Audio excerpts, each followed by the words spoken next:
The NDAA, which stands for the National Defense Authorization Act, which sections 130 and 131, indefinite definition or killing of Americans without a trial, without rights to an attorney.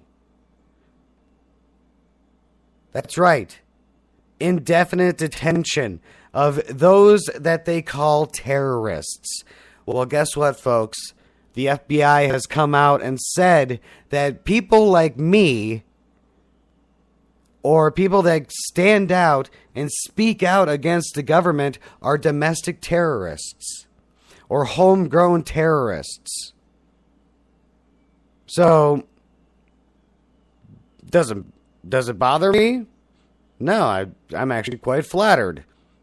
Thank you. I actually, you call it domestic terrorism.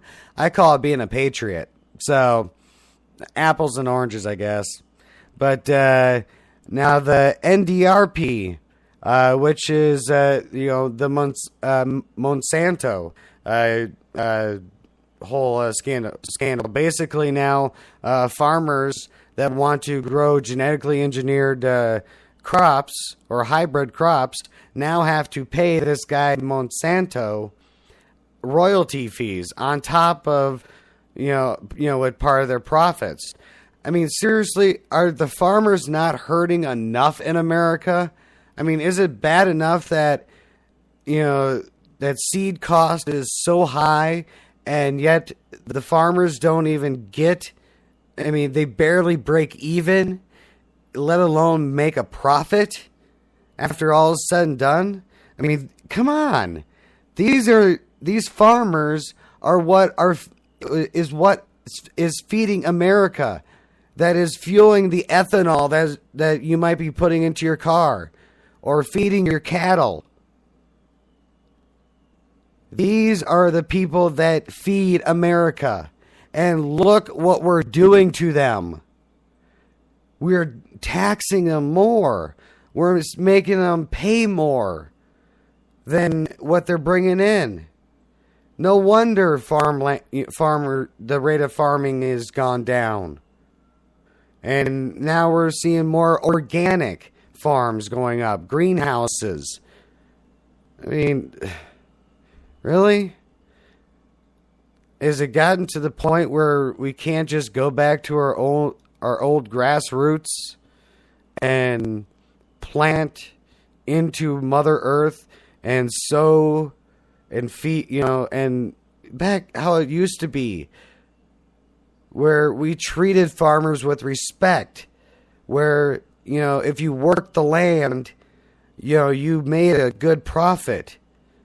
And, because it's not like, especially up here in Minnesota, it's not like you can go farming, year round. You only have spring, the months of May. Well, no, this year, not even May. It's more like going to be June.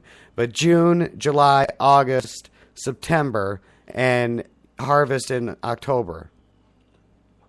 In the winter, you can't do nothing. So whatever you brought in for that year's crop has to last you throughout the winter and throughout the rest of the planting season until your next harvest.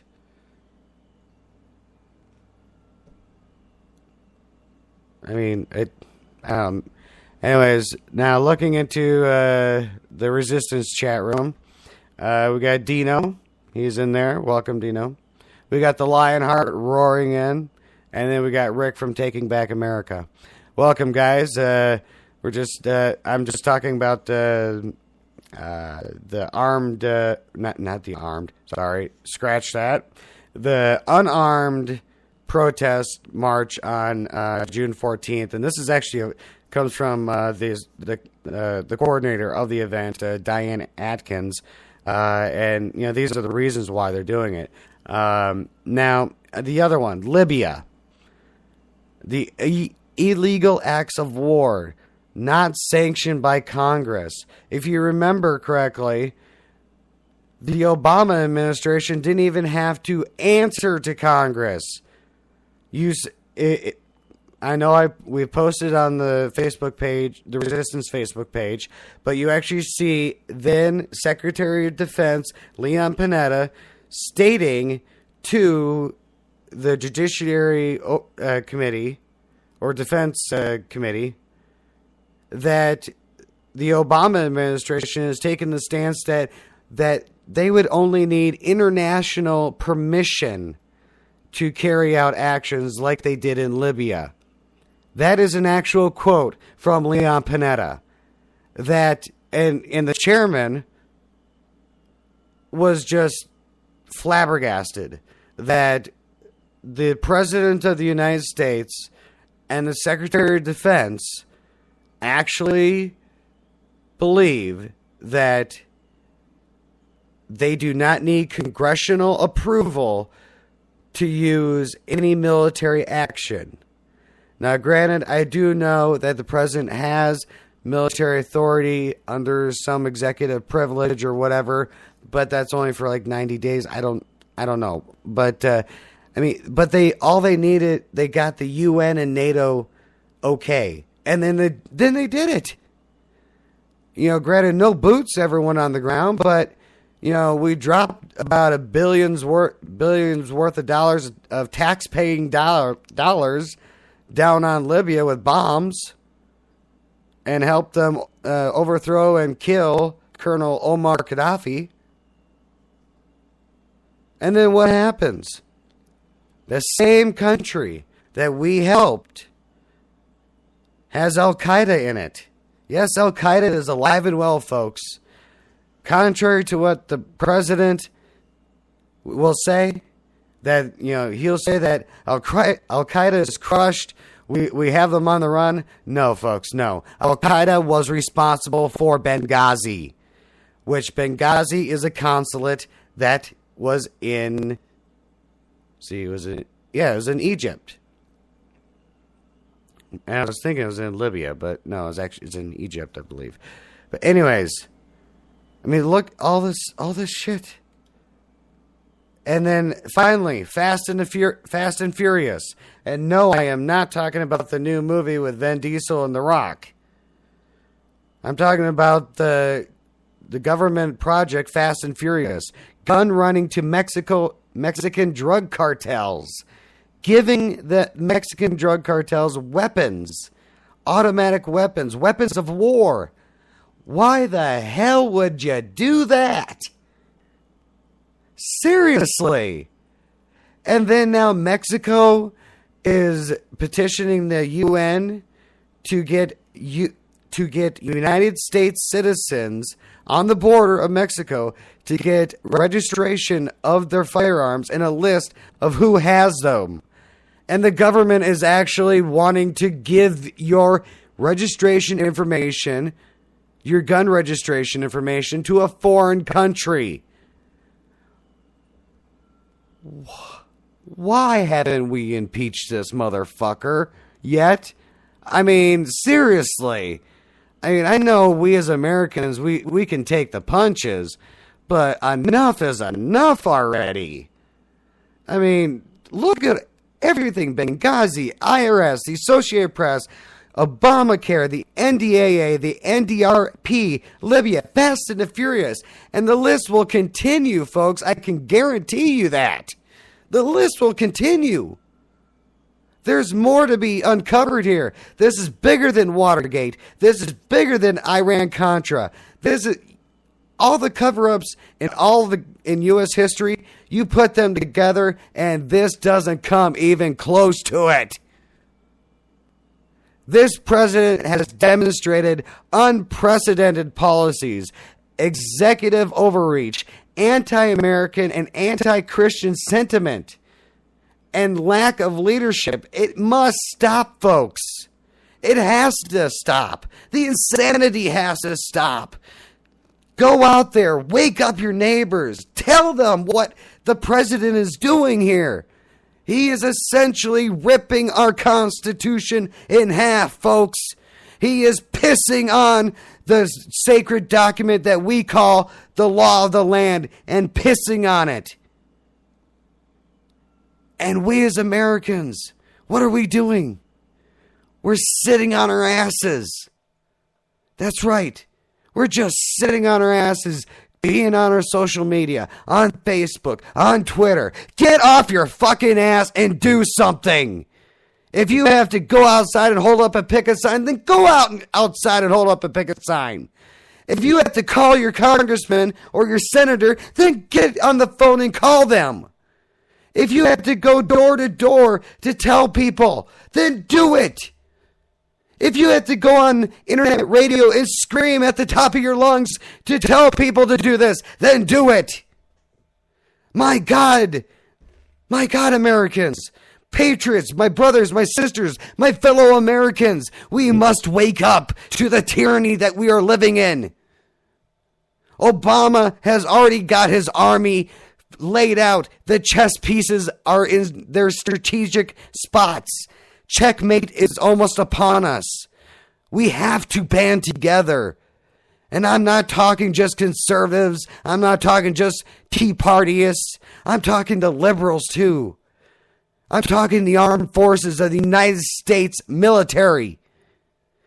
Those we need to all band together as one voice, as we did back in 1775, that we will not give up. We will not give in to tyranny. We will not give in to a foreign ruler. And that's what's happening, folks. There is a foreign ruler out there. It's the UN. It's not Barack Obama. It's the UN and the global elite. They're the ones trying to run your lives. They're trying to disarm you. They're going to confiscate your weapons. We've seen it already in New York. We've seen it in California. We've seen it in Texas. We've seen it everywhere in the United States. And yet, no one is crying foul. Why? What does it take, America, to get off your ass and do something? What does it have to take? Now, the last time I can remember how patriotic we Americans were was the days after September 11th, 2001. Those days, we were so united as a country. We had such great patriotism. I mean, for Christ's sakes, McDonald's changed the name of French fries to Freedom Fries. Granted, yes, it took a terrible tragedy to do it, but that doesn't have to happen this time. We don't need a terrible tragedy to happen. We need to remember that underneath it all, liberal, conservative, whatever party you're on or religious affiliation that you have, that underneath it all, we're Americans. And when the cards are down and certain doom is upon us, we as Americans historically have risen up and been the underdogs, and we have prevailed. And I do believe when civil war happens, and it will happen, mark my words, it will happen. It's not a question of if, it's a question of when. But when that happens, we need to be ready.